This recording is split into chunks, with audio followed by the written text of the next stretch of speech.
Welcome back to Old School Sports and our Out of the Park Baseball 25 series, Can We Save the Oakland A's? And we just completed the 2038 draft yesterday in game time. Hopefully made some moves that will improve these A's 5, 10, 15 years from now. Appreciate the original scouting reports that helped us made those decisions from the worldwide scouting department in the feedback since the draft. Would have certainly loved for one of the guys we were talking about in the first round to have fallen to us in the second round, but do still feel that it was a pretty good draft overall. Definitely brought in some talent, particularly for the outfield. And hopefully we will do what we can to get as many of those players some playing time in rookie ball over the next few months. Also made a big trade to hopefully stabilize our catcher position for several years to come. And that was bringing on Mr. Jorge Mendoza, who the Minnesota Twins just did not value very much. He started only 31 games so far this year, and as we noted last episode, he started only 11 behind the plate. They just seem to really be focused on the outstanding defensive catcher that they picked up from the Rangers a month or two ago, and hopefully their loss is our gain.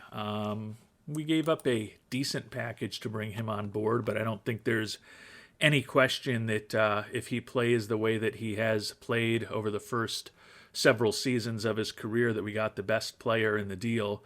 We traded away our longtime catcher, Dave Ackley, who's a bit better defensively and is signed at numbers that are going to be less than Mendoza's making when he gets into his arbitration years. But Mendoza is a much better hitter than Ackley.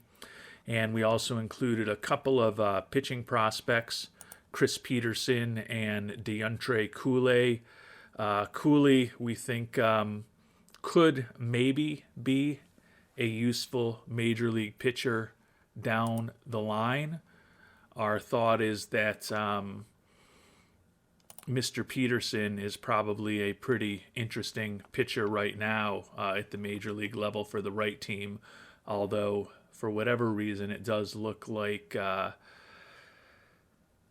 the Twins have demoted him from AAA all the way down to high A ball at the age of 23 for some reason, even though he put up a 2.11 ERA with 12 strikeouts per 9 innings for us in high A ball a year ago. So some interesting decisions by the Twins organization. Not our problem to figure out what they're thinking or what they are trying to do. Our goal is to keep this Oakland Athletics franchise moving in the right direction, and I think that the trade for Mr. Mendoza, although it weakens our catching defense a little bit, gives us the type of bat that we've never really had behind the plate over the course of this playthrough. Mendoza set to make about $5.5 million next year in arbitration, and although the Twins, in my opinion, did not really seem to know his value, if he wants an extension with us, he's looking at 8 years, almost $180 million. So he certainly knows his true value on the market, looking for $26 to $29 million a year for those free agent years, in addition to some numbers that are higher than we expect he's going to be making in arbitration. So I think for the time being, we're happy to have control over Avenger Mendoza for the next 3.5 seasons, but no rush to sign him to a long-term deal with what he's looking for right now. And we've got a couple of other potential transactions that we had thought about and talked about over the last couple of episodes. Still waiting for a scouting report on one player in particular, which I'm expecting we'll get in the next day or two, at which point we very likely will be making a decision that several members of the worldwide scouting department may not agree with. And speaking of the worldwide scouting department, before we move too much further forward, appreciate the several hundred people that have been consistently watching the episodes in this series over time, and anyone who's watching our episode, even if you're just popping in for the first time. But if you are, a viewer of the series and you haven't subscribed to the channel yet, would sincerely appreciate it, and always appreciate input and advice and constructive criticism on what we're doing, what we've done, and what we might do from the worldwide scouting department. So if you can also throw us an occasional comment or give us an occasional thumbs up to these videos, does help make it a little more likely that others will find us on YouTube and we'll be able to continue growing our little tiny corner of the YouTube universe. And we won yesterday against Seattle, and two big data points today. First and foremost, Coy Simmons, the college player out of southern Mississippi that we picked with the 29th overall pick, just signed. So he's just joined our ACL team. We're going to ensure that he is playing every day down there before we move forward. And given that he is a college player with some decent experience, he certainly looks like he's ready to be more than competent in the ACL. And our hope is that maybe a month and a half from now, we might be able to get him a little experience in A-ball.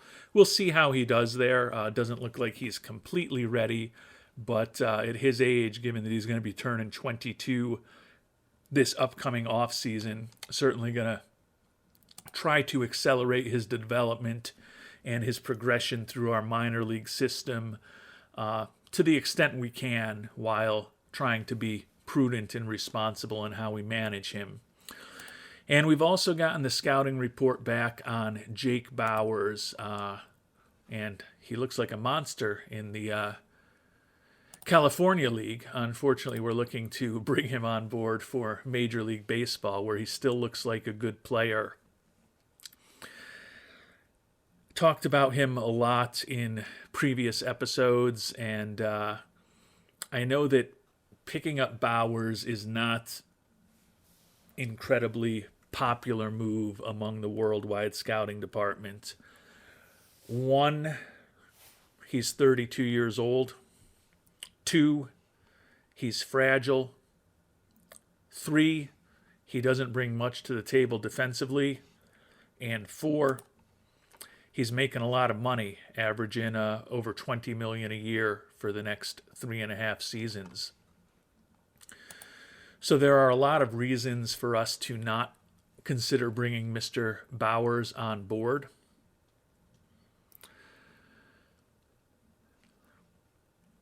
I really like to have a captain personality on the team and in the starting lineup. Some of you have brought up the very relevant and good, interesting fact that we do have a ton of leaders on our team right now. And if we were to potentially demote Mr. Dolan to make room for most likely Amari Alcindor from AAA to give us some more offense out of our infield, we probably do have a strong enough clubhouse that we don't necessarily need the captain personality. I still, in a perfect world, would like to have a captain personality on the team.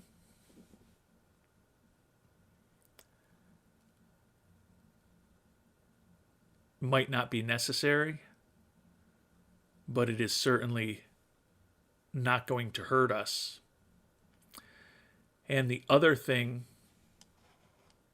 that's been brought up when I've been contemplating this trade of Jake Bowers for most likely Andy Brailovsky is that we are a win-now team, and we shouldn't do anything that makes it less likely that we're going to win now. And I completely agree with that statement. But I would say when we look at gap power, we look at home run power, we even look at the batting eye, and we're now very high scouting accuracy on Mr. Bowers. Bowers is a better offensive player.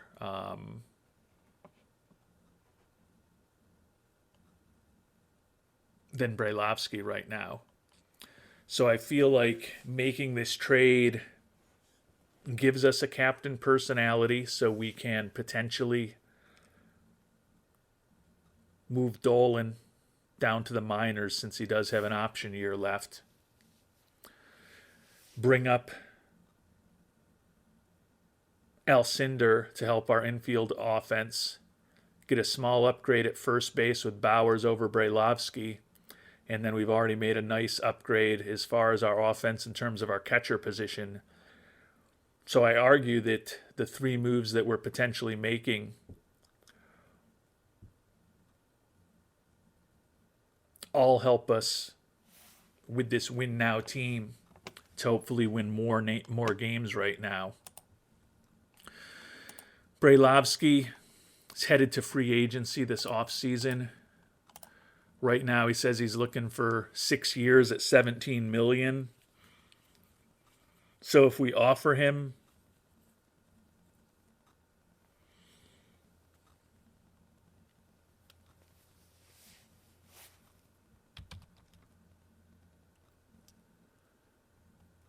a qualifying offer to try to get some draft pick compensation, I think given that he's looking for a 9-figure contract, even though the QO will be for almost $2 million a year more next season than the average number he's looking for, I tend to think he'd reject the qualifying offer. So we will most likely, I have to admit, I think we will most likely lose out on draft pick compensation if we trade away Brailovsky right now to try to bring Bowers on board. But I'm not really worried about a supplemental first-round pick in 2039 right now. I'm worried about making this team as competitive as possible for this upcoming season, while also not completely mortgaging our future. And I think there's a way to bring Bowers on in a reasonably cost-effective way. We can basically get Bowers for Brailovsky plus a blue-chip prospect. And if we add in a couple more decent players, we can get the Red Sox to hold on to a good chunk of his contract. And I think that's the direction that we're going to go. So taking a look at the trade options here for Bowers, nobody who makes the deal work straight up right now, so we have to kind of start with them keeping some of the money. And you can see at 40% retention, the only guy who's going to get it done is Jake Ortega. Certainly don't want to do that.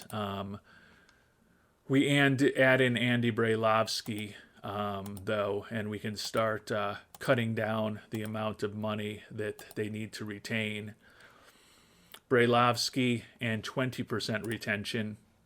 And all of a sudden there's a pretty good list of guys who can get this deal done.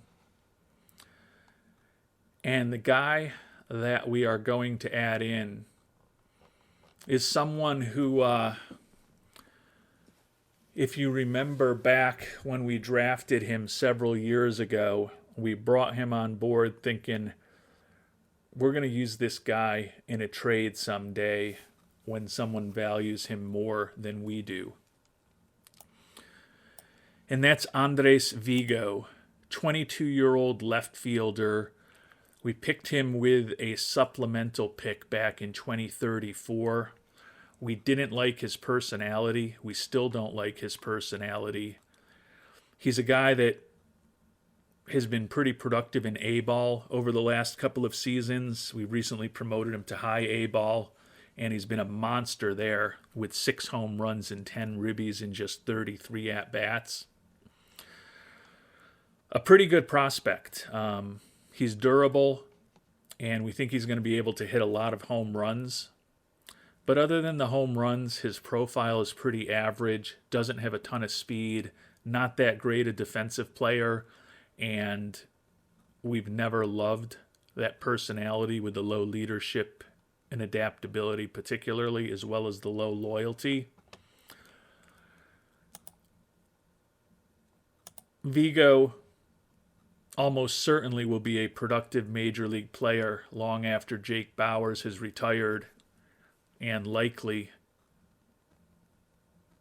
while Jake Bowers has left our Oakland A's franchise, even if we do maintain him for the next few years. But if we add Vigo into that deal, you can see we can start getting them to retain 35% of Bauer's contract. And as I said, he's averaging $20 million a year. So that means all of a sudden, on average right now, we're paying 12, 13, 14 million a year for him over these next few years. If we add in another couple prospects, neither of whom are as good as Vigo, we can get that number up to be much more palatable. And we're actually going to put ourselves in a situation where Brailovsky making $12.6 million this year, with the money that we're going to be able to get them to retain on Bowers, we'll have him locked up for the next several seasons at less money than that we're actually going to be expending out of our pockets. I don't love that because I want this captain personality in the lineup. We're basically locking in that first base spot for the next several seasons with a guy who's older and fragile and not good defensively. But I also do think if we happen to develop a captain among some of the many good personality younger players we have in our organization, or Bowers really falls off a couple of years from now and we want to get him out of the lineup and possibly even off the team, with the Red Sox retaining a decent chunk of his contract when all is said and done, I don't think that contract's going to be crippling to us, and it makes us better now in this win now mode, and it also lets us maintain a captain and get Dolan out of the lineup for Alcindor and send Dolan to AAA, which also upgrades our offense even further. And we were able to get the contact retention up another 25 percentage points to 60%. So now we're in a situation where we're going to be on the hook for at most around $8 million a year in the 2040 and 2041 seasons for Bowers. Joel Bursley is a second baseman, picked him in the 9th round in 2034. He's actually been a pretty productive offensive player for us. Really good contact hitter. Doesn't bring much else to the table offensively. But he's almost 26 years old. We've only promoted him to Double-A ball, even though he's probably ready for more than that. Given his glove, he's just not somebody that I'm ever going to want to play as a major league infielder. But he is a guy who certainly could probably have a year or two where he could hit 280 in the majors. And Andres Castaneda, captain personality, but a guy who just started this year in Double-A. He's not playing every day for us there. Having a nice season with a .312 batting average, certainly with that really good personality and the captain personality class. a nice guy to have in your organization. He was a third-round pick of ours in 2033, who you can see really hasn't developed into a top-notch major league prospect. I think most of the value that he has is that captain personality and the good influence he's going to have on other teams. The Red Sox kind of valued Bursley for 15% of the increase and Castaneda for 10%. And we are going to make this deal a big one and bring Jake Bowers on board. Thank Andy Brailovsky for everything he's done for us over the years. Had a nice bounce back year with a 126 WRC plus this year after a really disappointing second half last season. But as we talked about, when we look at his bat versus Bowers' bat, Bowers, at least on paper, is a better hitter. I don't love giving up the left-handed bat of Brailovsky for the right-handed bat of Bowers, but you do also have to factor in we just made that trade for the left-handed hitting Jorge Mendoza. So that gives us a second big left-handed bat to pair in the lineup with Mr. Ramos at this point. So we haven't necessarily improved our left-handed hitting situation, but I don't think we've made it worse either.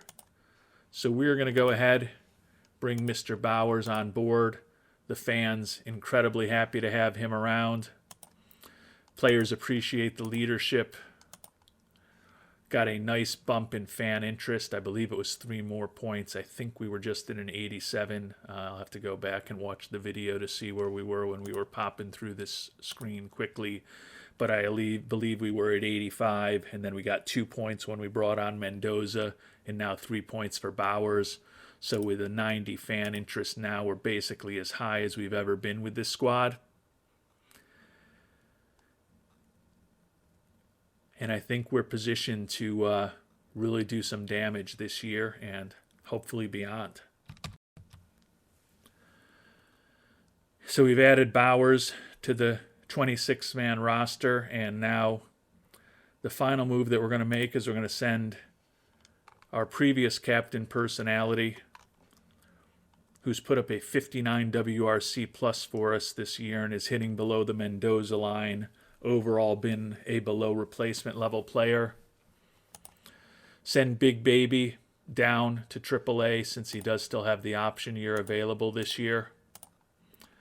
And with that, we are going to promote Amade Alcindor, former 8th round draft pick in 2032, who's developed into the number 64 prospect in baseball.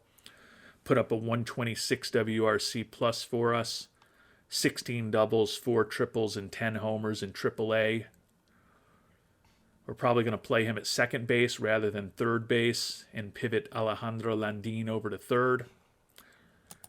But with the addition of Mendoza, I feel we've made a significant upgrade to our offense at catcher. With the addition of Bowers, I feel like we've made a small upgrade to our offense at first base. And I'm hoping with the addition of Amade Alcindor, we are going to make a pretty significant improvement to our offensive production at the second base / third base positions. And our lineup is certainly going to look very different going forward. As we mentioned, brought up Alcindor. He's going to lead off, take over that leadoff role that had been handled by Brailovsky and play second. Pivoted Landin to third. Bowers takes over as our number 5 hitter in the lineup. And the lefty hitting catcher, Mendoza, is going to hit number 7. So we've still got 2 switch hitters and 2 left-handed hitters in our lineup against right-handed pitching. And against left-handed pitching, Landin pivoted to third base but remains in the 2 hole.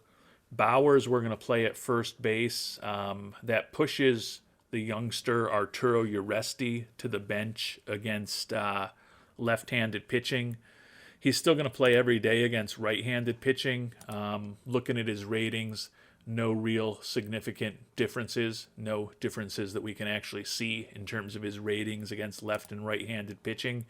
And interesting this year, he's been pretty brutal against left-handed pitching. Certainly going to be an incredibly valuable bat for us to have as a pinch hitter against left-handed pitching lineups, to have a guy like that on the bench. But thought we would go with the veterans Bowers and Ramos, keep them at first and DH. Alcindor going to be hitting seventh against left-handed pitching, and to give the left-handed hitting Mendoza some time off and get a better defensive catcher into the lineup, hopefully a couple games a week. Jaden Boakai is going to be our starting catcher against left-handed pitching, at least for the time being. Going to keep an eye on what's available on the trade market over the next still close to 3 weeks before we get to the deadline. But I would tend to think that with the recent significant additions that we have made, trading for the first baseman Bowers, the catcher Mendoza, and then promoting Mr. Alcindor, probably not going to be doing too much the rest of the way until the trade deadline. And we won our first 3 games with the revamped lineup to complete a 4-game sweep at home against Seattle. Unfortunately, we've lost the first 2 games of the final homestand and the final home series before the All-Star break to the White Sox. But the Rangers have really been struggling of late, and even though we've lost 2 in a row, we've got a half-game lead on the Texas Rangers at this point. Jake Ortega continues to compete for a batting title, hitting .324, also third in the league in OPS, and he's now moved up to first in batter WAR. And with the addition of Bowers, we've got a guy who's third in the league in homers and third in the league in ribbies. So definitely helped our presence on the leaderboard for whatever that is worth. Saldana and Dora, 2-3 in the American League in ERA, a year after Saldana led the American League in ERA as a rookie. And the rookie Chuck, actually not the rookie, but Chuck Huntley, the youngster, tied for the league lead in saves as we close in on the All-Star break. Did just get a pop-up that Mr. Fisher changed his priority, which we don't see here. It was just a pop-up, but he changed his priority from neutral to us building a dynasty. That was already a goal of his, so not really sure exactly what that's going to change in terms of how he evaluates us. Even though we're playing well, you can see we've somehow lost a point of fan interest just in these first 5 games since we made that last trade, even though we've moved into first place and have a 3-2 record over that span. Still think that the minimal fan loyalty probably is maybe contributing to that really somewhat rapid deterioration that we're seeing in fan interest, and also the fact that we're still not selling out games despite boosting fan interest 4 or 5 points over the last couple of weeks. Is what it is as far as that's concerned. Got 1 game left now, which we'll play today before we turn our attention to the All-Star break. And we won our last game before the All-Star break. So did the Rangers. So we remain half a game up on the Rangers. 98 games into the season for us. 97 games into the season for the Rangers. The Rangers are up 7 on that final wild card spot. So we're up 7.5 games on missing the playoffs, or more accurately qualifying for the final playoff spot. So feeling pretty good about how the team is positioned right now. Take a quick look at the All-Star Prospects game rosters, and we see a lot of A's on this team, which is nice to see given that we have invested so heavily in our farm system and player development and coaching over the years. Federico Areola was a second-round pick in 2034. We haven't talked about him a ton over the years.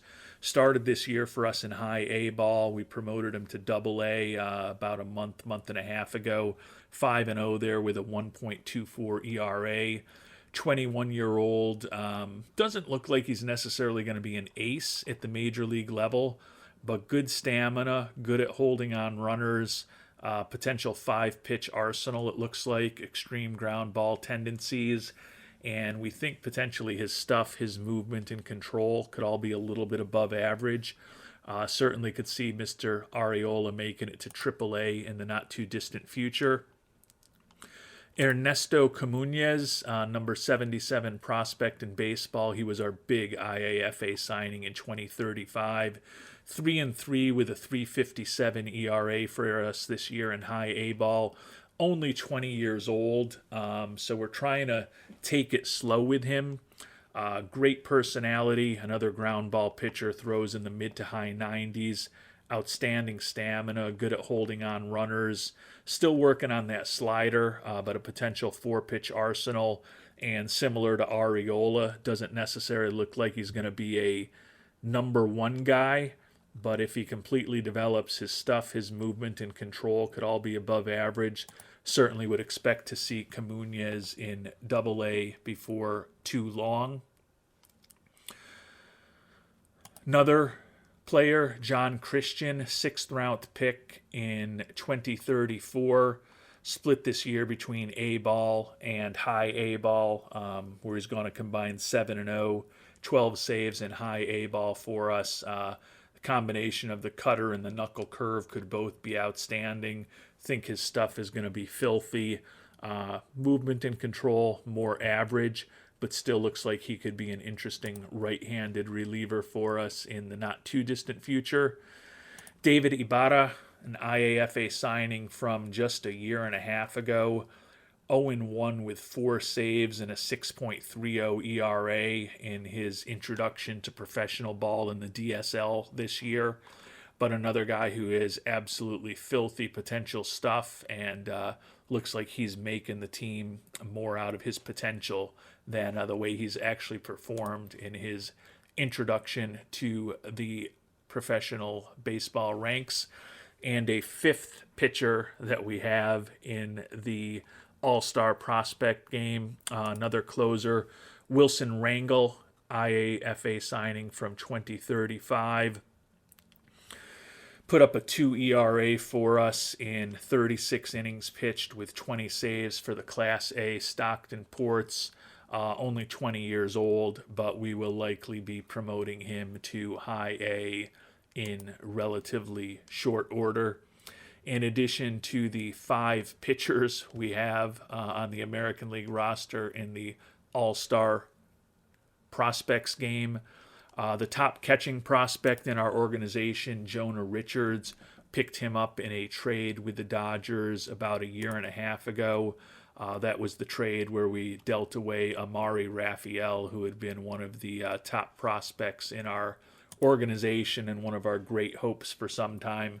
Richards, not necessarily the outstanding glove that we'd love to see at catcher, but looks competent enough. And he could have potentially excellent home run power with a good eye. He's split the year between A ball and high A ball, and he's been an above average offensive player at both levels. Number 22 prospect in baseball right now. And last but not least, the 7th and final member of the Oakland A's organization who's going to be playing in the All-Star Prospects game, former first-round pick Darnell Selvey, 21-year-old, number 44 prospect in baseball. Hit 266 with 11 home runs and 143 at-bats in high A ball for us. We promoted him to AA about a month and a half ago. Has the same 266 average there. Not quite as much pop, 6 homers and 139 at-bats. Still has been a well above average offensive player. And think that the right-handed hitter, who's going to be 22 years old in a little over a month, still looks like he could be a pretty interesting major league bat with an acceptable outfield glove. Certainly someone who we think perhaps by the end of next season could be contributing at the major league level. So we've got 7 players in the All-Star Prospects game. Not surprisingly, when you see a number like that, our minor league system ranks second overall. You can see the top prospect in our organization isn't even a guy who made it to the All-Star Prospects game. Another IAFA signing from 2033 in this case. Juan Pimentel started the year in high A ball, where he was absolutely incredible, and he's continued to just destroy the ball in Double A. Combined for 30 home runs and 92 ribbies across those two minor league levels at this point. A little bit surprising that the 22-year-old isn't in that All-Star Prospects game. Looks like he can be a pretty solid infielder, good speed, excellent bunter, and he's going to hit some home runs, and he's going to end up knocking the ball around the park pretty well, we think. Durable player. The big knock on him is that he's probably not going to draw too many walks, particularly when he gets to the major league level. But I think that combination of durability, solid defense, good speed, and a bat that's got some pop is ultimately going to be a real nice asset for us at the major league level in the not too distant future as well. So feeling real good about what we've got coming up through the organization. But the focus over the next hopefully 3.5 to 4 months is going to be seeing what this team can do at the major league level. Looking at the All-Star Game rosters, and kind of a similar story to what we've seen in the minor league All-Star Game. A ton of Oakland A's named All-Stars. Chase Dora, 10-2 with a 3.06 ERA. The right-handed starting pitcher who we picked up in that big trade with Cincinnati 2 years ago at this point, when we dealt away the excellent Brady Harris, has certainly been a strong contributor for us over the years. Jesus Saldana, 2 years in the major leagues and a 2-time All-Star. Talked about the 3.10 ERA he's put up this year. Also a 10-game winner a year after he won 13 games and led the league in ERA as a rookie. Daniel Blanco, reliever, 24-year-old, who's come up through our organization, 5-2 with a couple of saves, 2.87 ERA, and a 1.4 WAR for us this season. Mike Orozco has had that fantastic year for us as our stopper. He has pitched a ridiculous 95 innings through our first 98 games of the year, 115 strikeouts with a 2.75 ERA. The quality with which he has filled that stopper role has definitely made us have no regrets about moving Doug Weiss from that stopper role into the rotation this season, even though Weiss was incredible in that role a year ago and won the Mariano Rivera Award. You would certainly think with the season that Orozco is putting up that he's going to be a strong candidate for that award this year. And there's only one All-Star second baseman in the American League this year, but that's probably because we just moved Alejandro Landin from second base to third base when we brought up Amari Alcindor not that long ago. Landin, IAFA signing of ours just over a decade ago, has become a very big-time player for us, now a 3-time All-Star, hitting .301, 16 homers and 47 ribbies, 131 WRC plus, and a 3.1 WAR for us this year, already better than what he put up last year when he had some injury issues. And last, but certainly not least, a year after a lost season due to injuries, the franchise, Jake Ortega, named an All-Star for the 5th time in his career, hitting .324, 24 doubles, 5 triples, 15 home runs, 24 stolen bases, 165 WRC plus, and as we've talked about, that 5.4 WAR, as good as anybody else in the American League. He led the AL with a 9.4 WAR back in 2034. That was, of course, the year that he won the MVP award, and he looks like he could be heading towards a similarly productive offensive season this year at the age of 30. He'll be turning 31 in just about a month. So we got a ton of all-stars. We've got a great farm system, and we've got a first-place team. We've also made a couple of trades that they think are going to make us more competitive this year. Certainly going to keep an eye on things over the next week and a half or so till we get to the trade deadline. But barring a significant injury, which I'm hoping won't happen, and barring a big-time player being available for very little, which I'm not expecting to happen, tend to think we're probably not going to do too much between now and the trade deadline. And unfortunately, we lost 2 out of 3 in Texas coming out of the All-Star break, so they continue to make our lives miserable. They are back up on us by half a game in the division. We are up 6.5 on that final wild card spot. Looks like it's going to be yet another season where we go into the final weeks of September and perhaps even into the beginning of October, not knowing whether we're going to win the division or not. Feel pretty confident at this point that we're going to be a playoff team once again this year, but nothing is for sure quite yet. And as we close into the trade deadline, less than a week to go now, some familiar names available. R.J. Cope is available, but we know that because he's on our team. But Brooks Lee, who was with us a few years ago, and Elliot Bonello, who we once thought was going to be a pretty important outfielder for us on the trade block among position players. Armand Capriolio, 26-year-old Venezuelan, Italian, dual citizenship. Pretty good contact hitter, hitting .312 this year. Nice defensive outfielder, making $30.5 million at the age of 26. Kind of like our outfield the way it is right now, with Alanis in left, Ortega in center, Uresti in right, and Palomares as a utility guy who starts for us against left-handed pitching. Don't feel like that's an area where we need to really stretch too much to try to upgrade. Pitching-wise, certainly some interesting guys out there. We've talked a lot about Andres Rojas in previous episodes. Another 31-year-old Mike Bouvier of the Diamondbacks organization, making about half of what Rojas makes, but does have a player option for next year. Either of these guys would be a huge addition to our rotation as a top-notch frontline starter.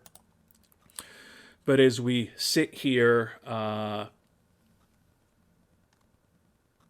more than halfway through the season, our worst starting pitcher is probably our longtime ace, Jackson Ferris, who's 8-4 with a 3.82 ERA this year, having a pretty solid season in what could very well be his final year with us in Oakland. Still an above-average pitching profile, although his stuff is starting to deteriorate a bit. The left-hander looking for $17 million a year for 5 years, so given his age and fragility, probably not a guy that we're going to jump on trying to extend right now. If we could use Ferris as the primary piece to get one of those guys, we'd certainly do it, but clearly not expecting that either of the teams that have at this point Bouvier and Rojas on their team is going to go for that type of deal. Jeremy Seabright dealing with a herniated disc. He's another guy that we've looked at off and on over the years. Captain personality for the closer, Alan Hunsaker. Not really a need for us to bring him on board since we've got the captain now in Mr. Bowers, and our closer and our stopper are both pitching incredibly well this year, and Hunsaker is not. But We'll investigate whether there's anything for us to do with any of these top pitchers that are available. I tend to think the prices are going to keep us from doing anything else, but we do want to explore every opportunity since we are in win now mode. And we've won both of the games that we played this week against the Dodgers. And you can see the team focus here that I was mentioning if I hadn't noticed it before, to build that dynasty like I talked about. Somehow our fan interest has declined another point, even though we are playing some excellent baseball. Half a game up on the Rangers again at this point, as we've got an incredible battle with them for not just the AL West, but both our A's and the Rangers are also battling with the Yankees and the Rays for the best record in the American League. Over in the National League, the Phillies at 63-38 right now have the best record in baseball, but the Cardinals and the Giants, as well as the Padres, are also having pretty strong seasons as well. Did spend some time looking at some of those pitchers that were on the trade block, and just not really any practical way, in my opinion, to get a deal done. Jackson Ferris, as you might have expected for a team where he spent the better part of a decade, won a couple of World Series championships with us and has been our ace for most of that run, is not willing to waive his no-trade clause. Given the money he is making this year, the opportunity to potentially include him in a deal for either of those big pitchers would have made it much easier in terms of making the numbers work without them needing to retain as much of those contracts. But given that Jackson Ferris isn't willing to waive his no-trade clause, kind of a moot point, and probably not going to get too much else done on the trade market. But we have been playing day to day as we want to keep our options open, and the ace stopper and all-star Micah Roscoe, who we have abused at this point to the tune of 103 2/3 innings through our first 104 games. Going to be out for 2 weeks with forearm tendonitis. Obviously going to try to be careful with him and place him right onto the IL for the next couple of weeks. But that may make us investigate how much it would cost to bring on another pitcher a little more aggressively than we already have. I have looked at relievers in addition to the starters, at least the top-end relievers, and I don't think there's anything obvious to do. We've got some good arms down in AAA, but we certainly will check out things again before we move past the trade deadline. And it doesn't really look like we're going to be able to get anything done for an impact pitcher on the trade market. So we promoted Jonathan Shearer back up to fill in for Roscoe over the next couple of weeks. Don't think that we're actually going to go with anyone in the stopper role, at least till he is back. Kamani O'Banner's been doing a really nice job for us since we moved him into the rotation. Stabilize that position after both Kevin Patterson and Bobby Garland hadn't done incredibly well in that number 5 spot for us earlier this year. So although O'Banner will hopefully be back in the bullpen come playoff time when we go with a 4-man rotation with our big 4, don't see any need to swap him into a perhaps stopper role for the next couple of weeks, given that he's been doing such a nice job for us as a starter. Taking a look at his pitching splits, 175 ERA as a reliever, but in 5 starts he's put up a fine 3.29 ERA, a 1.24 WHIP, and already more than half a win above replacement for us in those 5 starts. So hasn't been dominant, but certainly has stabilized that position for us, which had been our one hole in the rotation over the first couple months of the season. And we are past the trade deadline. No, as we were trying to do trades, we also had been offline trying to trade Kevin Patterson. You can see that he continues to regress in terms of his skills at 28 years old. He's set to be making guaranteed $6 and $7 million for the next 3 seasons before we get to that team option. He had significant negative trade value even before this recent regression when we were trying to include him in trades. It meant we had to include even more to get a deal done, and there was literally nothing that we were offered for him, unfortunately. So we'll work on trying to get him off the books this upcoming off season. We'll have to probably pay something in terms of prospects to do it, but certainly did try over the last few weeks to get him off the books.